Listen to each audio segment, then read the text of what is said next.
I'm Oskar. And I'm Dan. And today we're in Shanghai. Oh my god. Give us the stuff and run. The current tensions between the US and China can be seen all over the news in the West. The U.S. and China have significant disagreements. Issues like trade, human rights, Taiwan, and of course COVID have all sparked controversy and made the image of China painted by Western media far from rosy. We both agree on the need to stabilize our relationship. Although we've been to China 3 times in the past, we hadn't visited in 5 years. And we had honestly let the media narrative affect us a bit. We recently had the opportunity to spend 24 hours in Shanghai. Without really knowing what to expect from a visit to post-COVID China, we headed to Seoul Incheon Airport to catch our flight. Oh, the journey to China begins in 2023.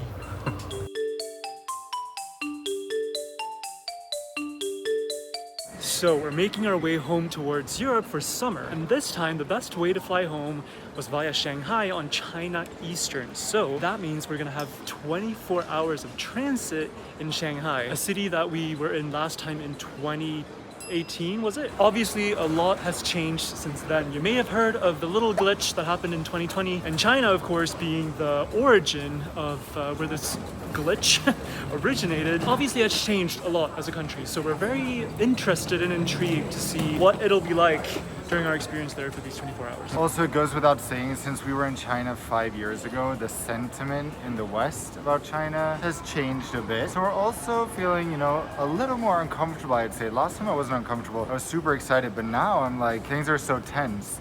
So we really just want to lay low.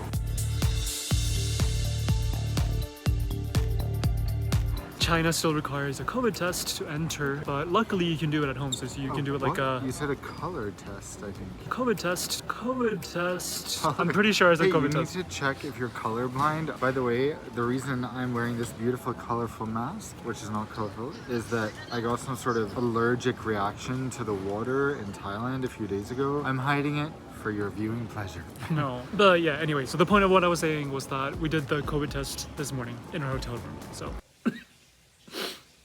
And by the way, because I know that some people are gonna come for us in the comments and say, oh, this is sponsored by the Chinese government and they're just being flown there to promote China or whatever. First of all, they probably would have made us stay longer than 24 hours if that was the case. But yeah, not only that, we actually haven't worked with a single tourism board or any country's government at all to this point. Not opposed to doing that in the future if it's the right country though. So if you know someone at any good tourism boards, feel free to connect us, but yeah.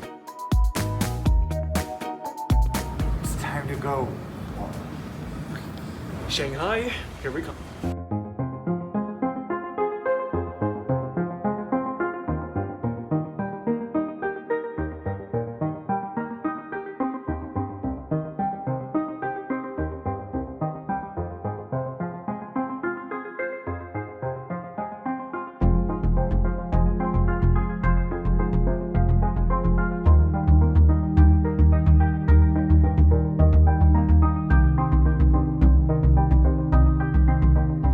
Oh my god. We have made it to China. Suddenly so excited. You can go around the world, you can go to a lot of different places, but China, even though we've been here quite a few times, still feels like one of the most exotic. Guys, look how huge the notes are. They're so satisfying. They look very square. I don't know why this feels so cool. I think it's also like the adrenaline and the excitement and the fact we have so little time. We're just like, let's go.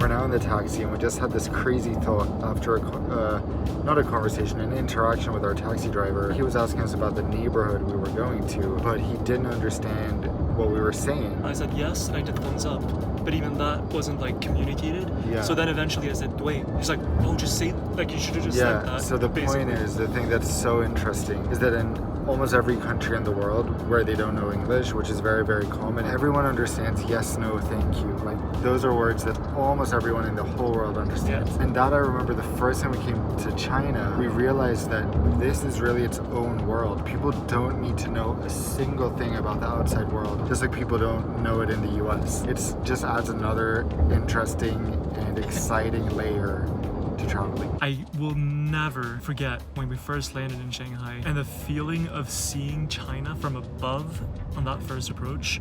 Like, I get goosebumps every time I think about it because that was our first time ever in Asia. And still to this day, I feel that way a little bit about China because, I mean, we've been around Asia so much. It's our favorite continent, but still China just feels like this massive black hole smack in the middle of the continent.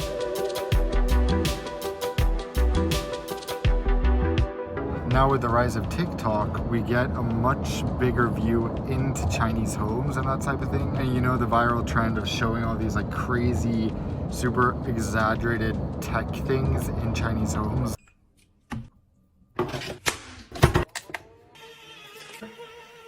That's just what I'm picturing, looking at all the apartment buildings, like, ooh, wonder what's going on in there.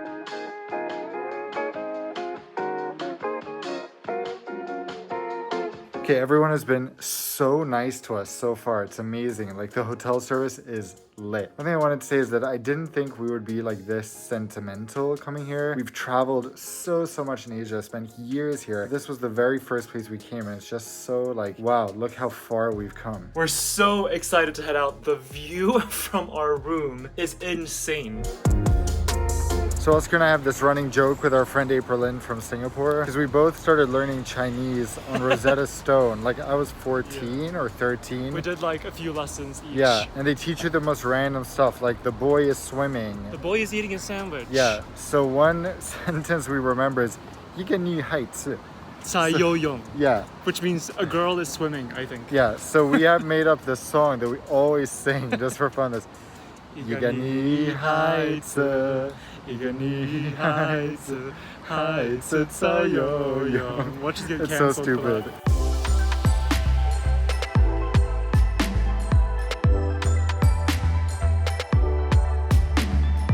As we often do when we explore a city, we looked up a restaurant online and just started walking through the neighborhood.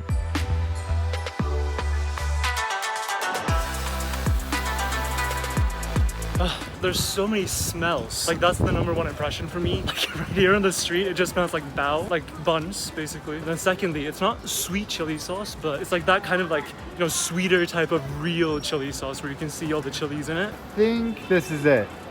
Think so. Okay, so we made it to the restaurant. It's a vegetarian restaurant that was established in 1922. I'm not sure if it's this branch specifically or if it's like, you know, if it's a chain. So it's a very old school vegetarian restaurant. And we just got to show you some of the names in this in the menu. Anyone want some bran with the paste sauce? Here we have some lentiless edogis gluten soup noodles. 就跟这个材料一样的。 Don't have? 这个东西听不懂。这菜的材料是一样的。 Ah, it's okay. So the ingredients are the same. All right, we have some black pepper vegan beef, some sesame vegan chicken. And Dan was like, this looks like something else. And I was like, why did you have to say that? Also, I just want to use this meal as evidence that wanting to imitate or mimic meat is not like a new vegan thing in the West. This art of making mock meat goes back thousands of years in Asia. And it's made with soy, with gluten, all types of different things. It's not that vegans or vegetarians don't want to eat meat. It's just that, you know, we choose not to for ethical reasons, environmental, whatever it may be. We're doing our best to get a taxi. We were trying to use the Chinese version of Uber, but you can only pay with like WeChat or iPay, like different Chinese apps. Like what? iPay, Alipay. What is it called? Ali. Alipay. Yeah, we're trying to get one off the street, but they're not really stopping for us.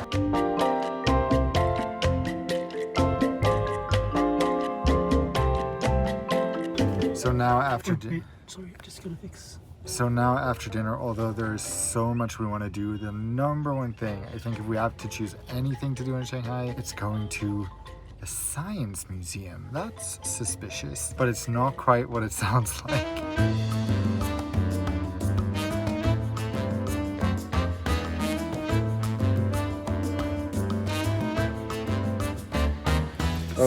Hey. We made it to the Shanghai Science Museum, but our destination lies just underneath it.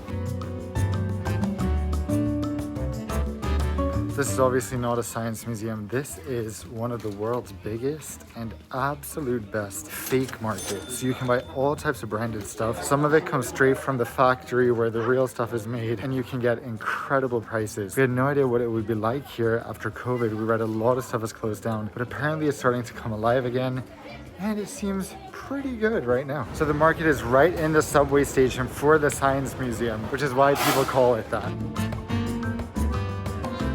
We've decided to blur the faces of all the vendors, not because everyone is necessarily doing something illegal, but because we wouldn't know who could get in trouble, so we don't want to risk it for anyone. They really have fakes of the most amazing stuff. This is like the epitome of everyone heckling you. Jason, okay, Jason, well, come this way, ladies. Hello, suitcase, handbag, come inside the room. Okay, thank you. The first order of business is trying to find glasses for Dan. I mean, this is the best place to buy. The most important skill at the fake market is, of course, haggling. I was thinking it would be 400 for both.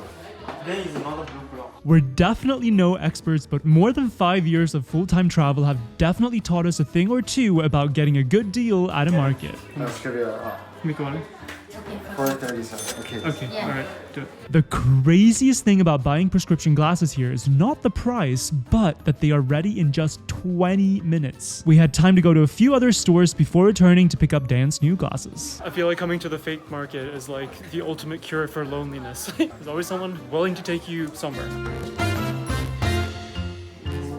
Dan has landed in heaven. Very beautiful, nice. Yes. 还共产那个啥，我只好吧买过吧。This is the big size, like you will plus, okay? Big size for one get this plus. Okay, don't worry. You think give me how much plan? You One other store, they already told me this much. So. Oh my God! We can podpis. Credit card, okay? I have your machine. Oh my god. The woman with the airplane models just wanted to charge us $1,550 for one model. But we already heard in another store that it would be $180, and she just like immediately went down to that price. So the haggling range here is pretty insane. Den inte helt verklighetsnämlig tror jag. Singapore, Jag kommer nice. störa mig. Too cheaper. You buy more lah, okay lah. It's so crazy to me how like immediately Dan is just like, yeah, this one is realistic, this one is not. I'm like, how can you tell instantly? Oh my god. Not me adjusting it in the store. He switched That's better. places. Yeah. So now these are down. They're No, on the up. wrong side. Sorry, jag kommer bli helvete upp igen.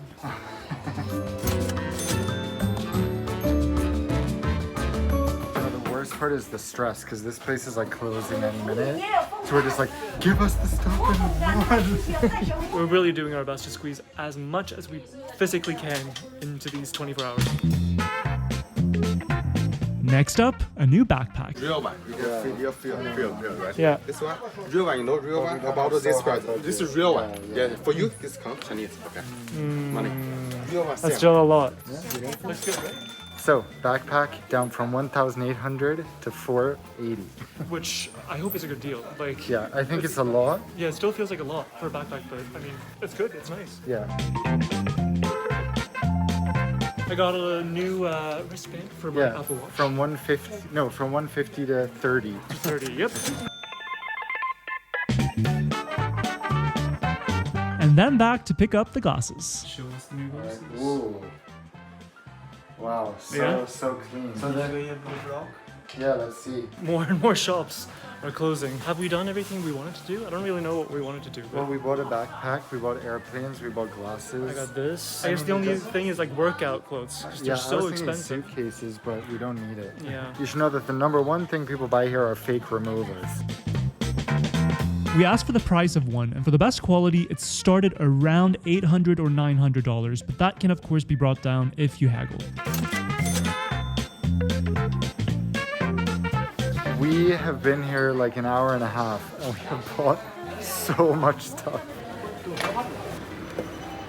I think our guy was carrying like our stuff around for the longest time to all the different For stores. an hour and a half. Yeah, he got the craziest commission probably because he just paid for our subway ticket and he was like, don't even ask, like I don't want anything for it. We're like, so sweet. Like, he was so nice, helping us out, carrying all our stuff for an hour and a half. And I was like, oh my god, how much is he gonna charge? Like, what do we tip him? Yeah, we were like, how much are we gonna have to give you for Yeah. this? And then he ends up paying for our ticket. Yeah, he was like, no, I'll pay because you don't have QR code. We're like, what? Then we'll have to pay him even more. We'll be more confusing. He's like, no, just go. So how amazing.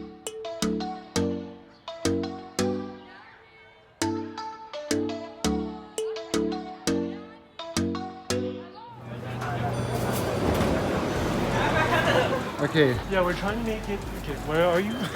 We're trying to make it to the Bund now that the sun has set, which is the walkway along the river, so we can see the iconic skyline when it's all lit up.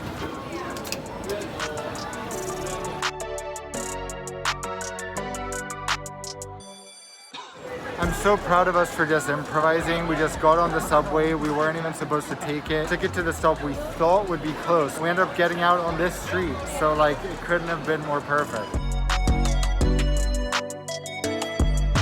I think for someone who's never been to China, Shanghai just does not at all feel like what you would expect. Like, it feels so cosmopolitan. It feels pretty much like any other city, like any other big city in the West, to be honest. And I realize that can sound a bit strange. What we mean is that especially people in the West will have this very specific perception of what, you know, a Chinese person is or what a Chinese city would be like. Same with, you know, a Russian city or Russians. But, you know, when you're here, it just feels super normal, which, I mean, it kind of goes without saying, I think, but if you have preconceptions, then, you know, you might be proven wrong. I'm getting so sick of this mask, but I just want to hide my face, sorry. But one thing I want to say that is so important is that I think my very favorite thing of all about travel is proving my own preconceptions wrong. And that's crazy to say because we've already been in Shanghai 3 times and I still had preconceptions since it had been so long. And there's nothing more fun than being proved wrong to me and opening our mind and opening our eyes to the world being so much more awesome than it's painted in the news.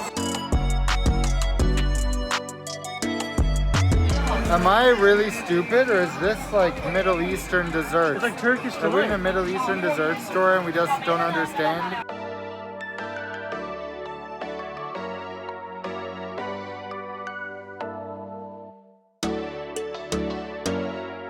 We always feel that Dubai has the best futuristic skyline in the world, but this is probably the only one that actually comes really close. Might actually be on par. It's so cool. I love how we're carrying around this thing that just looks like trash. We are? Where am I?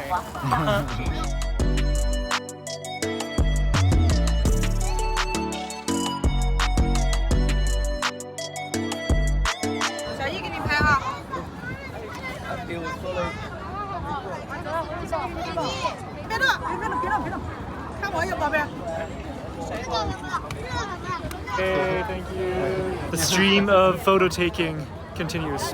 And we're not asking for the photos. Let's be clear. I just want to explain what happened there with the pictures in case you're not familiar with this Chinese phenomenon, but it's very well known that if you're someone who looks foreign in China, you will be asked to take 1,000,000 pictures with people who are just really curious. Everyone's really nice about it. We should add that it's mostly Chinese tourists from other provinces who will do this, as people in cities like Shanghai and Beijing are used to foreigners.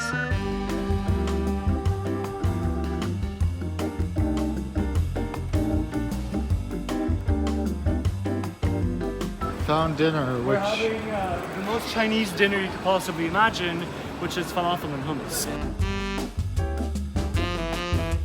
The reason is that pretty much all the restaurants with vegan options or vegetarian options, for that matter, were closed at this hour. So they close at like 8. yeah, they closed super early. So we decided to check out what the Middle Eastern scene of China is like.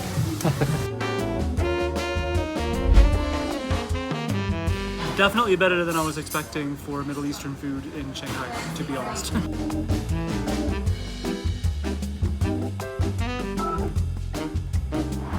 Good morning. Oh, it's so hot today. Let's go to the shade. Yeah, we both like gasped as we went outside, but Yeah. what a day we had yesterday, honestly.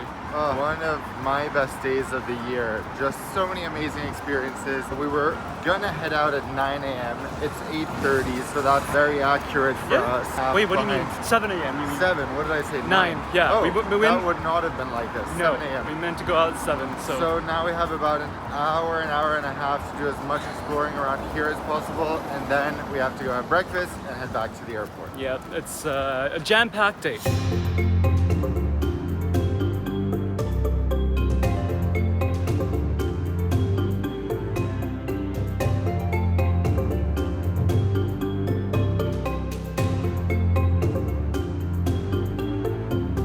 So we're just entering People's Park on our way to People's Square, and we're having so many thoughts about the first time we came to Shanghai now. And I think we're gonna sit down and tell you more about exactly what happened then. But yeah, we'll find a spot. So the reason we even came to Shanghai the first time was that we had a friend in high school, a friend that I spent 3 weeks in France with to learn French. So I got to know her family, and they are one of those incredible families that you just love as a kid and that you love in general, where they're so welcoming. They just welcome you in as their own kid immediately. So we felt super comfortable with them from the start, and they ended up moving to Shanghai. But basically we just texted the mom like, hey, do you mind if we visit you guys for a bit? Because it was during our gap years, so we were just traveling all around. We'd just done our interrail trip around Europe. And we were on such a budget, so we were like, if we Yeah. can stay somewhere for free in China, that's the best. So we ended up coming here to visit them, and we had the most amazing time. We really look back on that so positively. So fondly, yeah. And it was so nice, you know, the first time in Asia, having someone who was from Sweden to make it a little bit more familiar. It's such a nice time when you're in your late teens or early 20s, when you can still sort of make those connections with your friends' parents. Like, I think that's so cute. And I aspire for us to someday be those types of parents. Yeah. Who make other kids feel Always so feels welcome. yeah. Like, So warm and like just open. yeah. So thank you, Ava, and thank you, everyone. We love you guys. And yeah, I'm still so annoyed that you guys just have to stare at the mask, but I'm so embarrassed about my skin under here, so that's what we're doing in It's Shanghai. actually fine, but he doesn't want to take it off.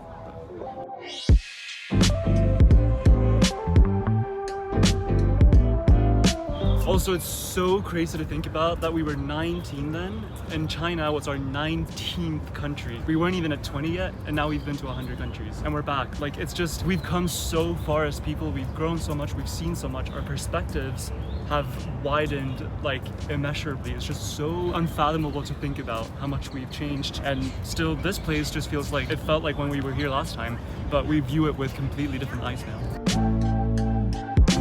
This building right here reminds me a lot of Tashkent, Uzbekistan, I'm not gonna lie. We're trying to figure out how to get to People's Square. Yeah, but it seems like all the underpasses are closed and we can't cross the street, so maybe the whole square is closed? But I see people walking there, look. Okay, we'll find a way. Where there's a will, there's a way. We found a sidewalk. We're making Not it a there. sidewalk. Not a sidewalk, yeah, what do you call it? A crosswalk, sorry. A zebra crossing. I don't speak Zebra English, crossing. okay? I never learned English. I'm learning English in China. Just a bit of an observation, so many people here in Shanghai have iPhones, and I think we're just surprised in general how prevalent Western and American brands are, to the point where most ads are with Western models, which you don't even see in Japan and Korea. So it's just like so weird when you think about the sort of tensions between these countries, yet Americans and Westerners buy so much stuff from China and vice versa. Which leads us to a very surprising fact that we discovered yesterday as we were Googling about, you know, the demographics of China, because we were trying to figure out how many foreigners live here. And we were expecting it to be, you know, like maybe a few million. It turns out it's less than 1 million. I bet in 2018, there were 600,000 foreigners in total in the entire country, which means that there's about 0.05% foreigners in the entire country of China, a country of 1.3 billion people. 600,000 foreign-born people is less than there are in the entire country of Sweden, a country of 10 million people. And honestly, even more surprising to us, there are much higher percentages of foreigners in both South Korea and Japan. Two countries we always think about as so homogenous, but China, like, it's just so insanely homogenous. Obviously, there are many parts of China or many regions with other people groups than Han Chinese, but still, there are so few people who are born outside of the country's borders that live here. It's just so crazy. And also, I feel like we're just listing things for surprise bite, but another thing is that not a single person has told us off for filming. Like in so many countries, especially police will always be so suspicious as soon as we're recording, even though we're just using our iPhones to record. But here, like, not even any suspicious looks or anything. Everyone's just completely okay with us recording everything we see, which is really surprising, honestly, but really cool. Our first Chinese family mart.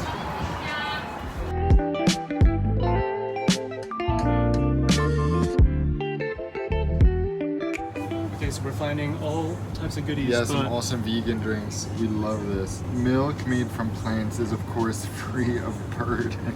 Makes sense, right? Yes, taro flavor, yum.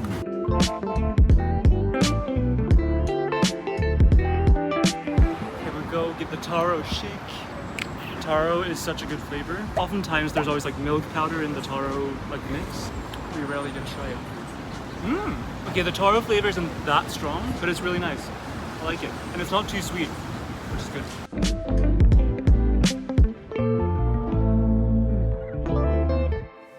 Xie Shanghai. It's time to head back to the airport already, and as always, we are running very short on time. So we'll talk to you when we get there.